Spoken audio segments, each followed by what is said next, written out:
Hello, hey everybody, Joey Sparks here. God's mercies are new again this morning. This morning with my mind stayed on Jesus. I woke up this morning with my mind. Book of Revelation can be difficult to understand at times, of course. One of the major challenges for people collectively, for us as a people, is to manage the aspect of time. When will these things happen, right? It's the first opening verses. They must soon take place. Verse 3, for the time is near.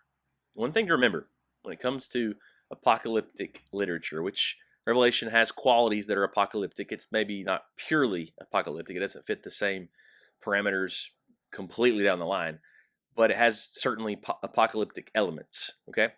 One thing about apocalyptic literature is that its emphasis is not on time.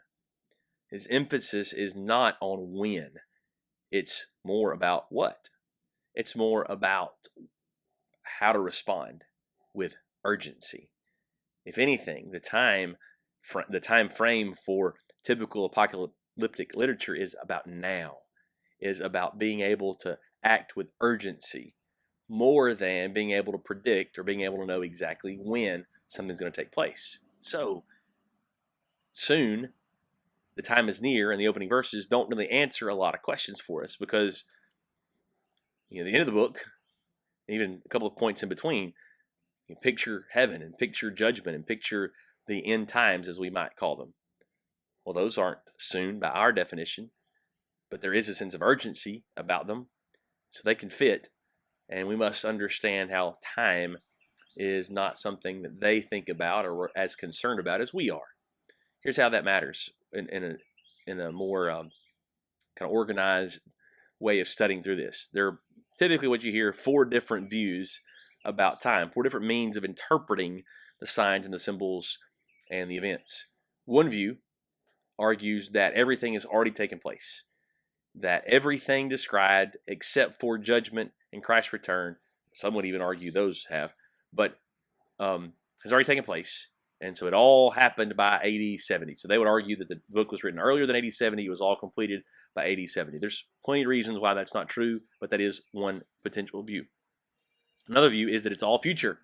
So if we were to drop ourselves into the book of Revelation, we would find ourselves somewhere in the blank space between chapter 3 and chapter 4. That everything is still yet future. It's all going to kind of come crashing down as the last few things before the end times. So you've got final days and judgment and heaven, and all these things are going to take place still yet future for us. Well, that's where they make room for dispensational views and those kind of things. Well, there's plenty of evidence, again, that that's not accurate. There's a view that takes a chronological view. It's as if it's all on one single timeline. And so you look at chapter 2 with the 7 churches, and it just is a continual timeline of history all the way till chapter 22. And there are plenty of well-meaning and sincere folks who would argue for that, and yet there's some weaknesses of that position as well. The other option, the other idea, is that John is intentionally going to operate with cycles. And you do see elements that are repeated throughout. Okay, there are details that continue a common story, but that also doesn't force it to be completely chronological either. So it's helpful to think about the book in 7 cycles. 7 different cycles, each getting more intense, but each also highlighting all of creation, all of time. So that's where it becomes important not to view it as we view time, but instead how God views time. That a long period of time can be summarized and addressed in a short piece of Scripture.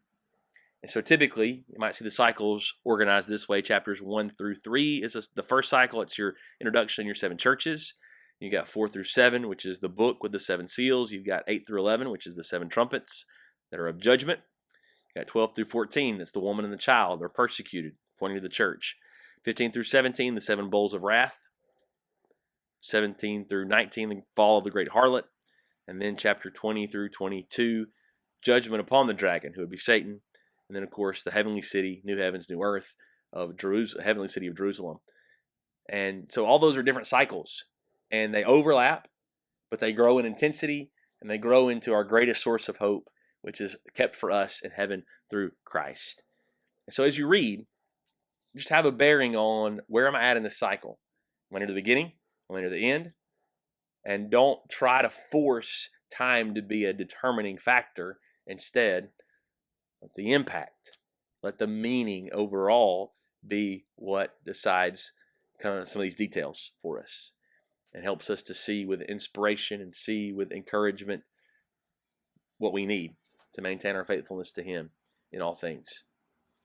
Hey, we thank you for watching today. It's our prayer God's timeless word will be on your mind all day today. I woke up this morning.